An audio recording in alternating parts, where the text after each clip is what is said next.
I've seen things you people wouldn't believe. Attack ships on fire off the shoulder of Orion. I watched sea beams glitter in the dark near the Tannhauser Gate.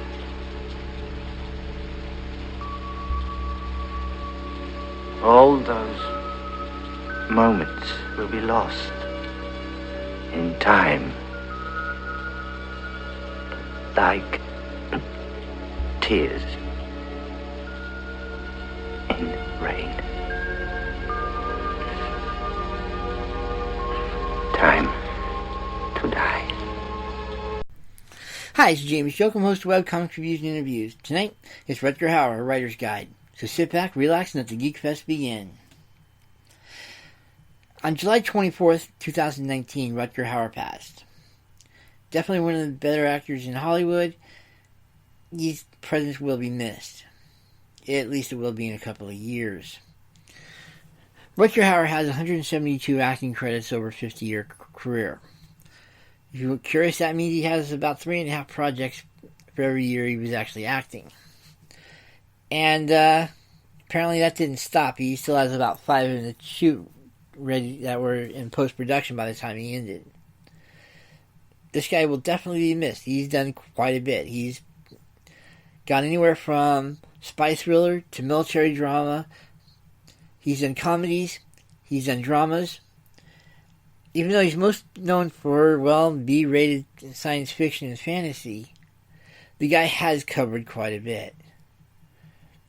I mean, when you start looking at various ways people have done their careers, you tend to notice that most actors tend to be in a reasonably narrow field, even though they tend to branch out. Tom Cruise does a lot of action-adventure, but he does do comedies and dramas. Helen Mirren? Yeah, we're still trying to figure out why she was doing Red 2, but yeah, Grandma with a machine gun. Scariest thing ever. But she's very well known for dramas. Sally Field, more drama with a couple of comedies. Billy Crystal, mostly a comedy actor, so incredibly fine dramas, don't get me wrong, but mostly a comedy actor. You know, you get people that tend to focus in on what they do. Well, Rutger Hauer wasn't one of those people. The guy basically did a little bit of everything. Part of it was when I started looking at his IMDb listing, I started getting curious just to see exactly what all he's done. And it turns out that he's done quite a bit, and a lot of those movies have had some serious impact. I mean, we start, the inevitable top 10 list, yeah, you start seeing a lot of interesting stuff pop up. Of course, you also see a lot of interesting not pop up. But, again, this isn't a guy who's done a couple of really big movies, and he's been known for those 2 or 3 movies. This is a guy who, well, he's been all over the place. When I started debating, my own personal top 10, it was sort of interesting to see some of the stuff that I didn't know he'd been in, and it was just like, whoa. I mean, this is a guy who's been in Sin City. He's been on True Blood. Yeah, the HBO vampire drama. He's done voice work for Kingdom Hearts. This isn't to say he's done a lot of drama, especially military stuff. It was just like I said, totally awesome to see what this guy's done. And I thought it would be interesting to go through some of his movies just because, or some of TV stuff as well, just to see what can be gleaned from it from a writer's perspective, or in some case an artist's perspective, because trust me, there's some incredible visually stunning movies out there. I mean, yeah, he's best known for movies like, Hobo with a Gun, Hobo with a Shotgun, but when it comes down to it, this is a guy who, trust me, there's just no way you're going to be able to watch most of the stuff he's done in a lifetime. And that's even if you gave it a concerted effort. I mean, theoretically you could. Don't get me wrong. But the likelihood of you being able to accomplish that particular mission isn't as likely as you think it would be. And that's even allowing for stuff that's no longer in print, that sort of thing. Nonetheless, I mean, it's just, this guy's done so much. At 3.5 projects a year, it's just, I honestly think that when it comes down to it, Death decided to give the guy a break. You know how most people claim they're not going to sleep until they're dead? Yeah, that's no longer a problem. And yeah, I hate joking about Death, but it's just, when you start seeing everything that this guy's done and all the effort he's put into what he's done, and realize that anytime he shows up for any particular role, he steals the show 9 times out of 10. Trust me, if you see him, you know you've dealt with Rutger Hauer. He's one of those loud type of actors. He does tend to disappear into roles, but they're loud roles. So, I mean, it was a serious debate on whether or not to do Blade Runner. And if you've never seen him as Roy Batty in Blade Runner, yeah, you're missing some serious stuff. I mean, Blade Runner is one of those movies that legitimize science fiction. It not only looks gorgeous, and yeah, we'll be talking a lot about the appearance, but it's just one of those movies that basically show that you could do sci-fi and Shakespeare at the same time. I mean, it's just, this guy is an incredible actor, and he will be missed. There's absolutely no question of that. Yeah, he didn't get the accolades he deserved. I mean, he's got like 13 wins, another 5 nominations, and he's got a Golden Globe. You know, yeah, it's just, there's no question that's just not enough to celebrate this guy's life. But I think the work of he's leaving behind, his legacy, is definitely going to be one of the more interesting ones to look at in the future. So if you can watch any of this stuff, yeah, definitely do so. Even the bad stuff. This is a guy who, even the incredibly worst movies are still worth watching. Just because he had a little bit of fun with it. There's some quirkiness to it. And yeah, we'll be looking at some of his worst movies here in a bit. One of the problems I had was, like I said, he's done so much that when I wanted to boil it down to like 10 movies or so, it was not exactly the world's easiest thing to do. So, he's got a lot of bad, he's got a lot of good, and he's got a lot of ugly, don't get me wrong. But he's also got a lot of pure awesome. And it's that stuff that you need to start looking for. If you're serious about writing and you don't have a lot of Rutger Hauer movies in your, memory vault, yeah, you seriously have to debate what your career you're going after. His first American movie, and yeah, he's got a lot of stuff that's in Dutch and German, but his first American movie was The Osterman Weekend. Essentially, it was your standard CIA thriller. In essence, a CIA agent decides he wants to figure out a way to turn 3 KGB agents over, make them into assets for the CIA, and decides to take advantage of a broadcast interviewer by the name of Tanner, Rutger Hauer's character, and basically confront them with what they've been doing and give them a choice of either, convert or die.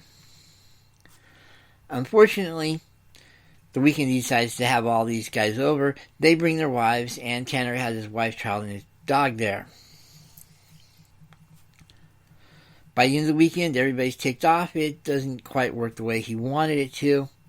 And the CIA agent is forced to, go after the agency tried to turn their wives, and he also ends up kidnapping Tanner's family, including the dog.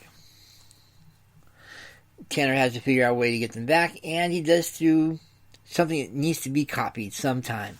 Basically, the way he ends up doing it is not only does he figure out, there ends up being 2 CIA agents he has to deal with.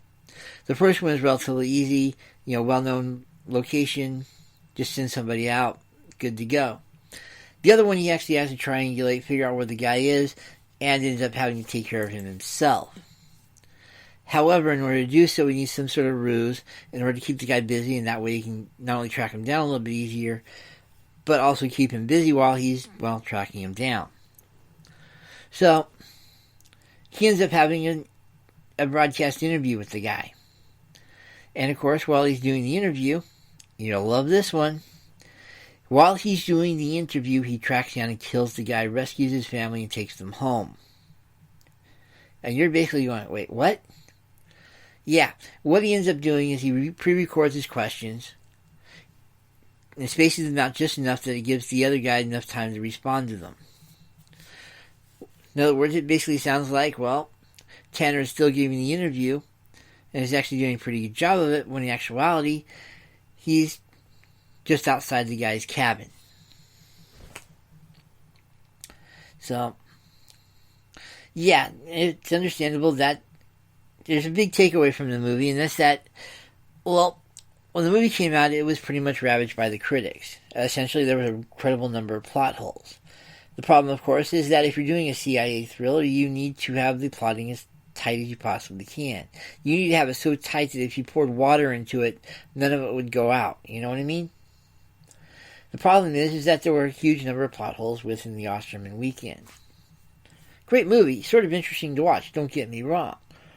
But once you actually start tracking down the plot holes, it sort of ruins the movie. So, the takeaway here is that if you're doing a CIA thriller, you need to keep the ship tight. And, of course, if you're going to set up a plot twist, have some serious fun with it. I mean, straight up. That bit with the microphone, where he's basically acting like he's interviewing the guy even as he's tracking him down, yeah, that's just a really cool little plot twist in there. On the other hand, you've got a movie called Ladyhawke. Invariably, Ladyhawke causes two reactions. The first is, oh my gosh, can I forget that music ever? Yeah, it was a medieval fantasy with a prog rock soundtrack. If you don't know what prog rock is, yeah, that's one of the bad things about the 80s. All I'm going to say there. But the movie itself is pure gold. I mean, it's your standard medieval fantasy where you basically have a curse that you have to deal with, and you have to deal with it in a really weird way, and they do it in a really nice, inventive fashion. The basic setup is that, 20 years prior, you had a young knight fall in love with a lady of the castle, and they had this really cool little romance going along. Unfortunately, a beginning priest also fell in love with a lady, and, when he found out that the knight was in love with her, he threw a tantrum that involved both of them being cursed. The young knight was, the basic idea of the curse was to keep the two of them not only apart, but also keep them together. In other words, there was absolutely no way they would be able to enjoy each other's company, even though they would be linked together, pretty much forever. What ended up happening was that Navarre, the knight, during the night he was turned into a wolf. During the day, Isabeau, the lady, was turned into a hawk. Yeah, Ladyhawke is the title, clever, yeah. But as time goes on, the two of them tend to start taking on the personality traits of their respective animals. Just as Navarre becomes much more gruff, much more aggressive, and more feral, at the same time you got Isabeau is becoming more flighty, more easily agitated, and generally just a little bit birdish. Meanwhile, you've sort of got this monk off in the way in the background who's more or less trying to keep track of the two and patching them up as needed and so on and so forth, because Navarre has decided to stay around the area where the young priest, and he's now a bishop, and the bishop is doing all sorts of bad stuff, but Navarre sort of keeps him in check for the most part. Into this mix you get one Philippe Gaston, a.k.a. the Mouse. And the Mouse is a really fun character played by a very young Matthew Broderick. In fact, it's one of his first roles. I think he was maybe 18 at the time, but don't quote me on that. At any rate, so into this, you Gaston, who, becomes friends with both of them and ends up being essentially a messenger service between the two. And of course, he tends to punch up the messages and basically he's able to keep the romance alive between the two, which is sort of impressive because the romance was already pretty much going hard. So if I say, Navarre sort of gets jealous of Gaston at one point because, he's able to share some time with Isabeau, and Isabeau, of course, is really happy to have Gaston because it's a way to contact Navarre. At one point, during a transformation phase, they get a little bit lucky, and Navarre is able to see Isabeau in her human form for just a moment. At the same time, Gaston has had to actually rescue the wolf and ends up with a lot of claw marks, which of course earns him a lot of respect in the eyes of Navarre. Yeah, like you said, getting back to the curse. Yeah, basic problem is that in order to break the curse, they have to be together in their human forms at the same time.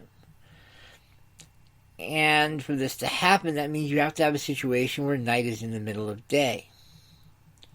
Suffice to say, the standard curse silliness. In and of itself, the curse is sort of fun to see how they handle it. Because not only is there some really cool stuff going on with the curse in terms of just how bloody evil it is, but you've also got there's having some long-term effects in there as well. And as the moment approaches, if they have a possibility to actually get the curse over, their animal traits are becoming stronger. So that little bit of character development is all sorts of fun to watch. You've also got that religion is treated as a double-edged sword in this movie, which is also sort of neat because generally when you have a religion in the movie, it's generally tended to be treated as a really cool thing or the worst thing ever.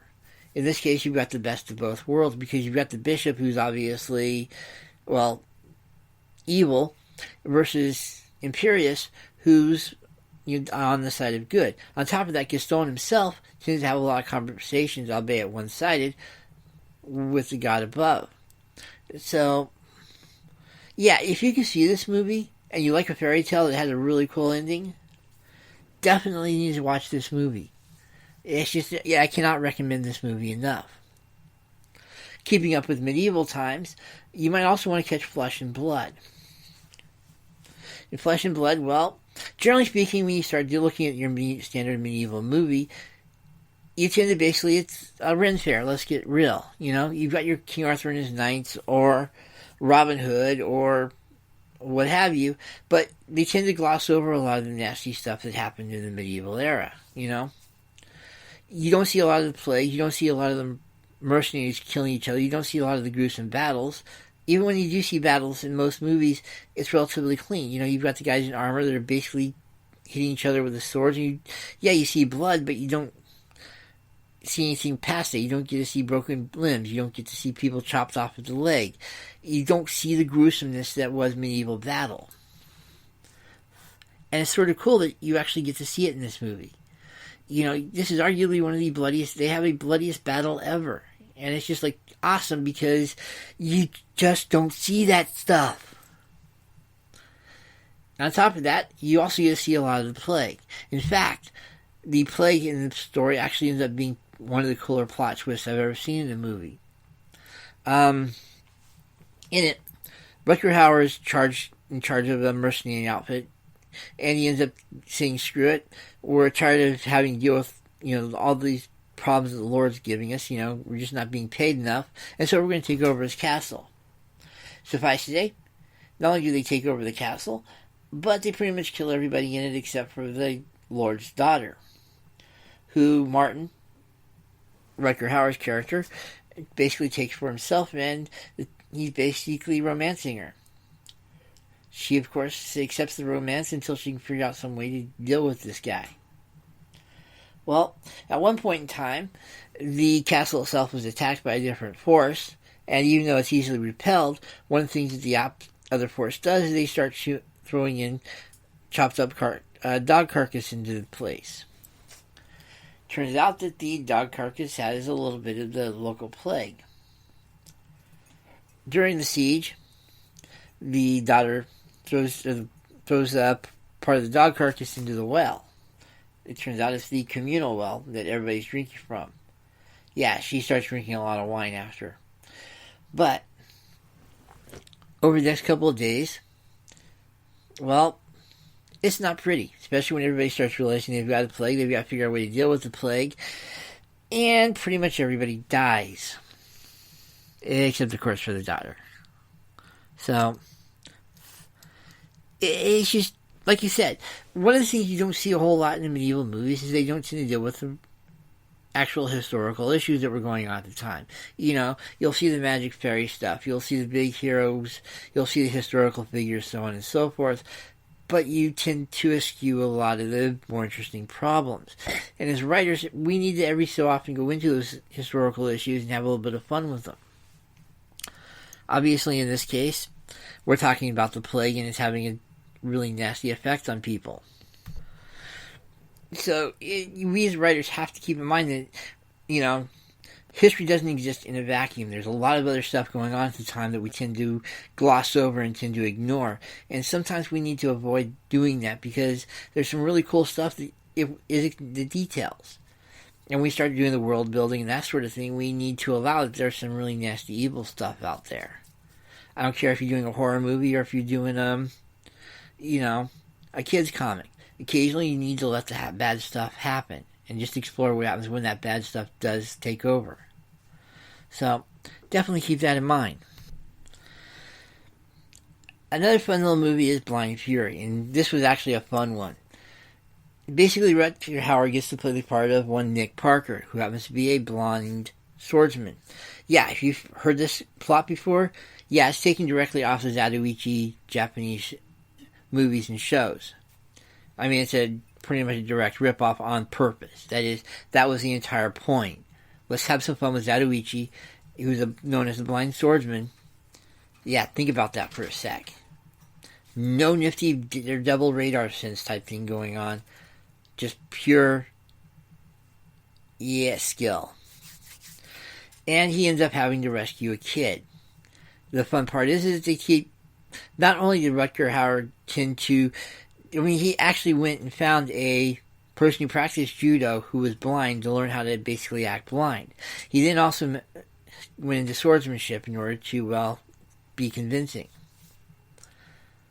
And it pays off. It's sort of fun to see the interaction because you've got all this stuff going on because the guy's blind and he doesn't understand it. And it's just fun to see his fearlessness because of that blindness and how he interacts with the world around him. And, of course, he ends up doing a lot of stuff that's just like, he stabs somebody at random, gets questioned, hey, how'd you know that guy was there? I just guessed, It's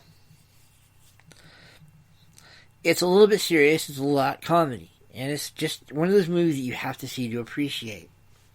Because, see, one of the cool things about it, like to point out, is that the guy's blind.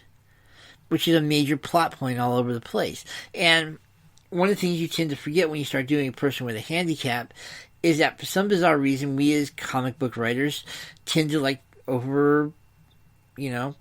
compensating for people with handicaps. Instead of letting that person's handicap actually get into the story, we tend to do things like rocket-powered wheelchairs or, crutches or eskrima sticks. We tend to have characters who are blind but also have radar vision. Or they can see through other people's eyes using telepathy, or basically they have some sort of silly way of compensating for their handicap. It was sort of fun to see a story where, the guy was able to do some incredible things because of his handicap, in order to take advantage of it, the other senses being sharpened and all that. But at the same time, it was fun to see a person with a handicap actually being, get this, handicapped. So, again, really silly movie, based on a silly premise, but definitely worth watching just because it's fun to watch this blind guy actually be, get this, blind. So, definitely worth watching, and if you don't mind a couple of laughs here and there, hey, you're going to get those in there as well. Admittedly, it does have a Kinney, but, a prepubescent kid that basically talks way too much, but, overall, it's a really fun little movie. If you can see it, definitely track it down. I bet you didn't think I was going to do a sports movie. Because guess what? I'm doing a sports movie. Sort of. Another movie you need to watch is Blood of Heroes. And you're going to love this one. Basically, you got a post-apocalyptic future where everything is basically gone to pot. You've got a little bit of technology running around, but generally speaking, it's been nuked all the way back to the medieval era, and, probably a little bit further than that. However, people have found solace in a really cool sport called jugging.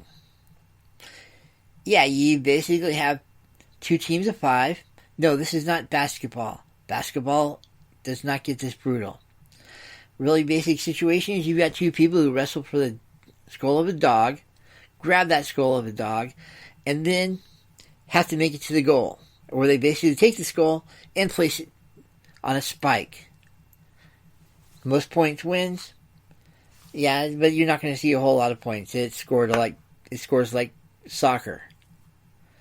So you got the other four people on the team are trying to protect you while at the same time prevent the other person's runner from, one, stealing the skull, and B, making it to the applicable goal. First off, what's really scary is that if you think Quidditch players in real life are bad, yeah, jugging players exist in real life too. And I've got to track down some footage of that. But what's sort of really fun with it is that you've got a sports story set in a post-apocalyptic era. For a lot of us comic book people, this is just totally off the wall awesome. I mean, seriously. I've seen some interesting ways of doing sports movies, but it's usually, we're going to do all kids. We're going to bring a dog in who can play. Or we've got this guy who's like a really big expert, but he can't get it together, so he's been demoted a couple of leagues down. Or you've got the guy who's going on, you've got your basic setups. To see a sports movie in a post-apocalyptic era is just all sorts of cool. On top of that, the movie itself actually is pretty good in and of itself. I mean, straight up, I definitely recommend this. You've got Rutger Hauer is chewing up the scenery left and right. I mean, this guy had to go on a diet afterwards. He chewed up so much scenery. But he's also got some really cool conversations, some really philosophical pieces. And Blood of Heroes, a.k.a. Sloot of a Jugger. Yeah, Jugger. Not jogger, jugger.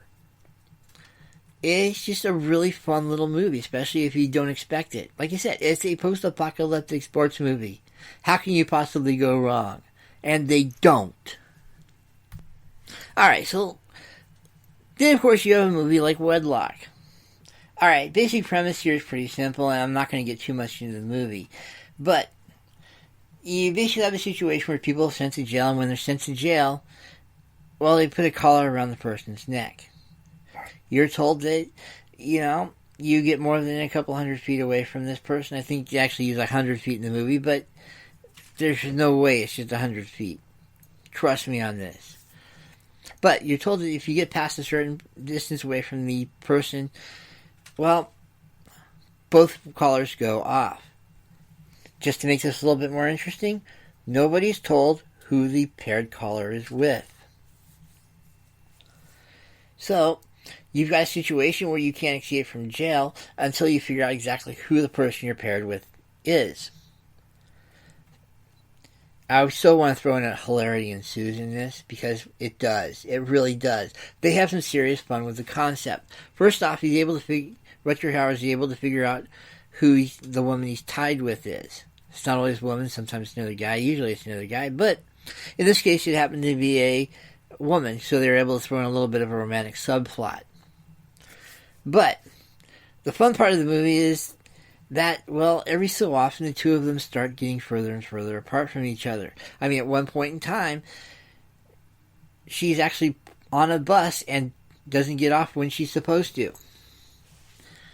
So, yeah, you start hearing a little beep, beep, beep, beep, beep, beep of the necklace, and you know things are about to go boom. So, yeah, it's just, they're able to take a relatively silly plot concept. In this case, you're paired with somebody with a explosive collar, and you can only go so far away from that person. And they actually tend to have an actual serious movie even allowing for that, But that part's not the fun, not from a writer's perspective, because let's get real. We'll always find ways of making a movie be whatever kind, or we'll always make our scripts be exactly the kind of genre we want them to be. If we want them to be silly, we make them silly. If we want them to be serious, they'll be serious.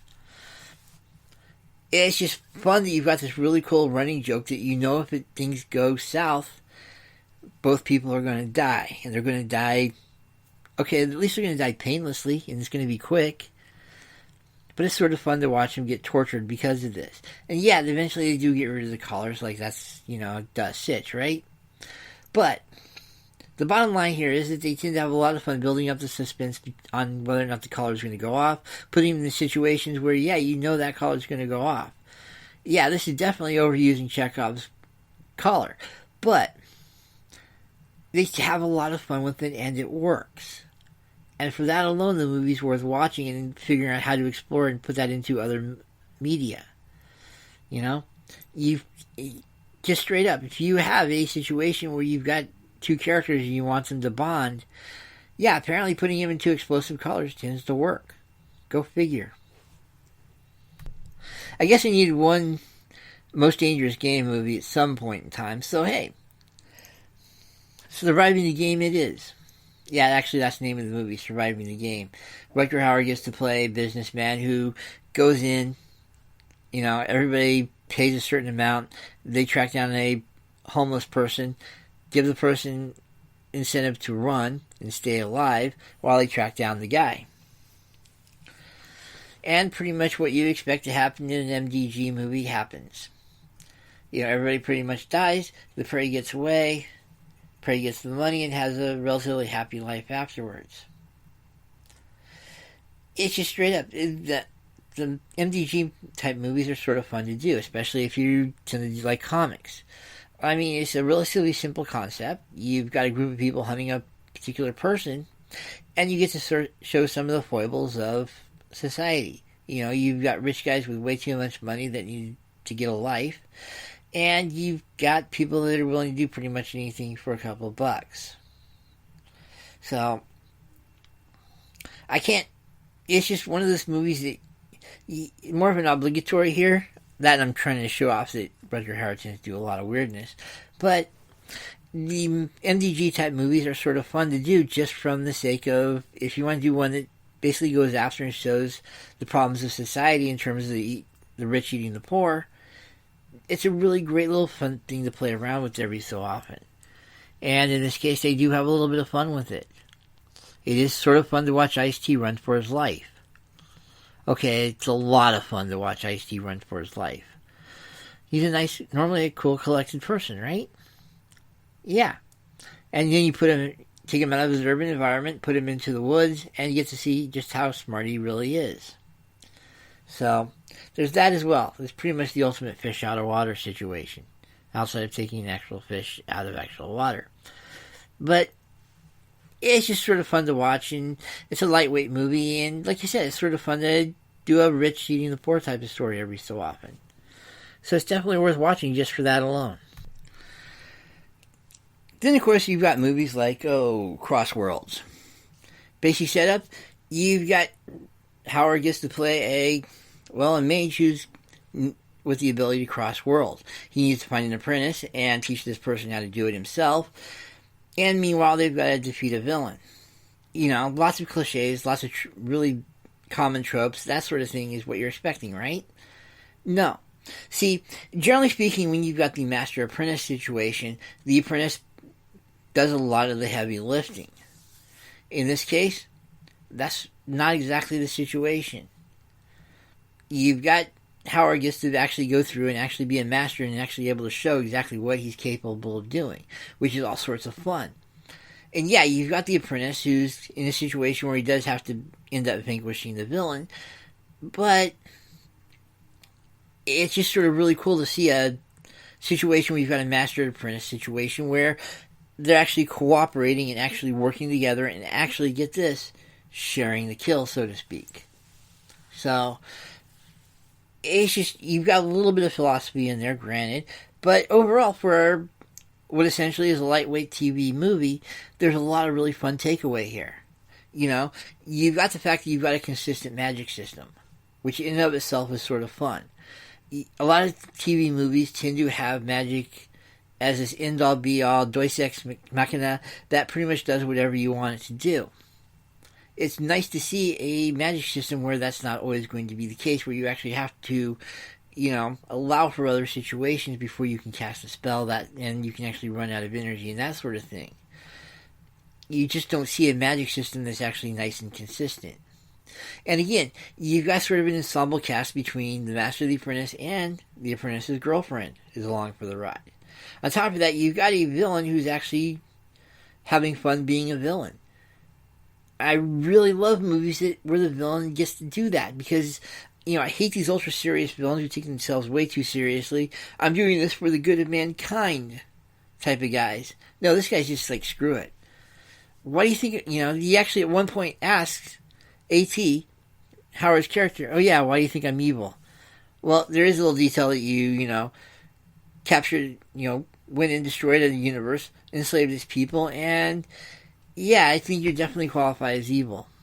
So, it's just all sorts of fun to see somebody actually be evil just for the sake of being evil. I guess, you get tired of seeing all these evil guys that have like 37 issues and, one good counseling session would bang it out. So it's nice to see somebody being evil just to be evil. And like I said, it's got a really nice consistency magic system, and it's also got some really cool character interactions, and you actually see more of an ensemble situation rather than just like, power up the apprentice and send him in. That, again, gets a little bit boring. It's nice to see the old guy get his own wax in, you know what I mean?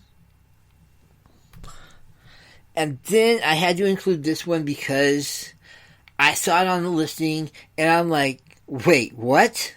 Yeah, this is the guy who's done Hobo with a Shotgun. He's done Sin City. Batman Begins. He's done some incredible war movies where he used to play Nazis and where he used to play Nazi killers. And all these, all the World War II movies are absolutely serious. And then there's Lexx. Lexx. And yeah, he only goes on one show, but geez. We talk about a balls to the wall type of show.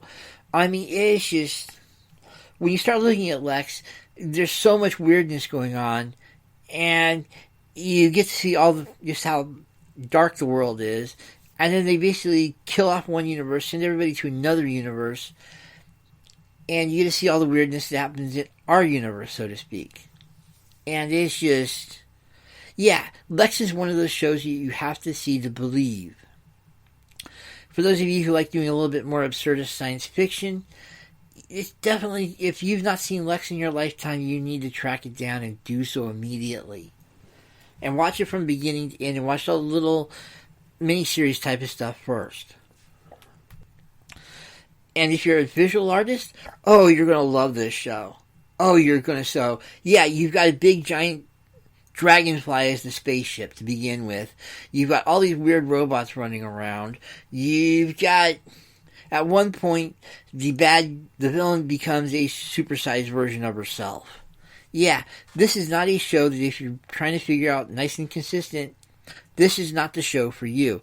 But, which is sort of weird because the show is almost 100% consistent. That is, when little things happen, there's going to be consequences later on. They start balls rolling, and eventually these balls snowball and do weird things later on. And it's just awesome to see all this weirdness in this one show. And if you can see Lexx just once in your life, yeah, just go through a run-through of the entire series. Trust me. Visually, it's incredible. Writing is awesome. It's just, there's a lot of weirdness in this show. If you were to take every episode of Outer Limits, Twilight Zone, and I mean not just the original versions, but all their incarnations afterward, and heck, let's throw some Creepshow in there too. Yeah, this show is weird, but you need to watch it. Okay? And I know there's a movie I'm forgetting. Oh yeah, Blade Runner. Yeah. If you're into comics and you're into sci-fi in general, and you've not seen any of the versions of Blade Runner, and I'm not looking at the Blade Runner 2049 with Ryan Gosling. No, that does not count. If your big thing is that you're going to tell me that you've watched Blade Runner, you've only watched the Ryan Gosling version, yeah, don't even waste your time. Okay, straight up. If that's the only version of Blade Runner you've ever seen, do not talk to me about Blade Runner. Not unless you've seen at least 3 versions of the original. And there's like 5, 6, or 7 versions depending on who you ask. Also depending on how you count the cuts, so on and so forth. But straight up, you need to see Blade Runner. If you're into manga, if you're into cyberpunk, if you're into sci-fi in general and you've not seen Blade Runner, you need to question your very existence. Okay? Everything you see in cyberpunk, yeah, there was cyberpunk before Blade Runner, but let's get bloody real here. Blade Runner is the movie that defines cyberpunk by any measure. It's got everything you expect to see in the genre. You've got beautiful women with weird agendas. You've got robots. You've got the hard-boiled detectives. You know, you've got cybernetics, and you've got some really weird computational stuff goes, and you definitely have the overpowerful, you know, corporations that are just plain evil. So, it's just straight up. If you've not seen Blade Runner, I cannot recommend this movie enough. And it's really hard pressed between what's more impressive, the art or the writing or the character development, you know. And if you really watch for some of the clues about Deckard's little situation, yeah, Deckard has a little situation.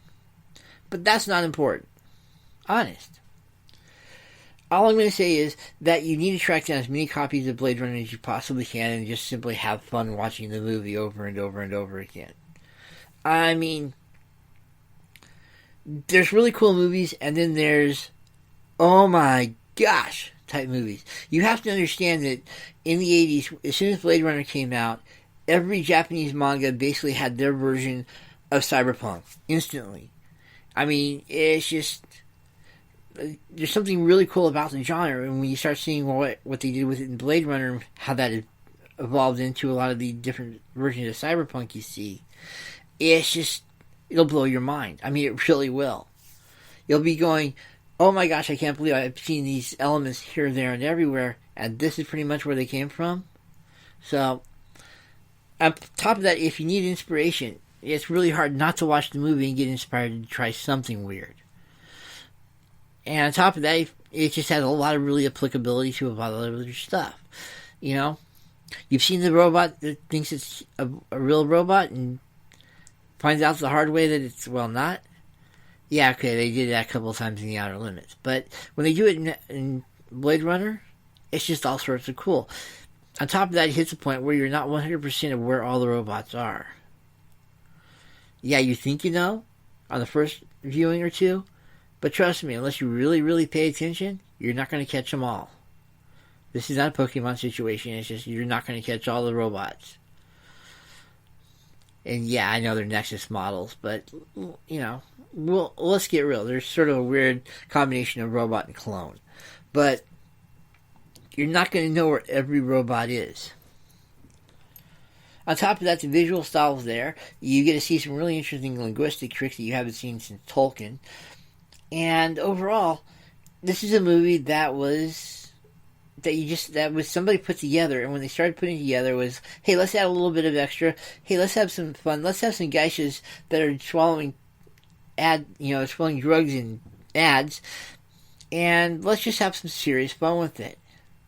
You've got technology all the way from the 30s all the way to the 2020s in there, and it's just sort of fun to see what all this stuff does when it's put together. Straight up, this is one of those movies that I just simply cannot recommend enough. So, overall, yeah, I know it's weird looking at movies in terms of inspiration for comic books. But let's get real. We've seen all these people that do all these comic books and made them into movies, so let's reverse the process. Let's look at all these movies and see what they would look like as comics, and let's have a little bit of fun with it and explore and see what they can give us. And I hope this has been incredibly useful to you. If it has been, please support the podcast over at patreon.com/twosparrows, TWO. And you're going to be finding a lot of interesting stuff there. You're going to find show notes. You're going to find some extra bonuses. You're going to see some bonus podcasts that are just like tips and tricks type of stuff. If I get brave enough, you may actually see blooper reel there someday. But please support me at patreon.com/twosparrows, TWO. Thank you, and I hope to talk to you later.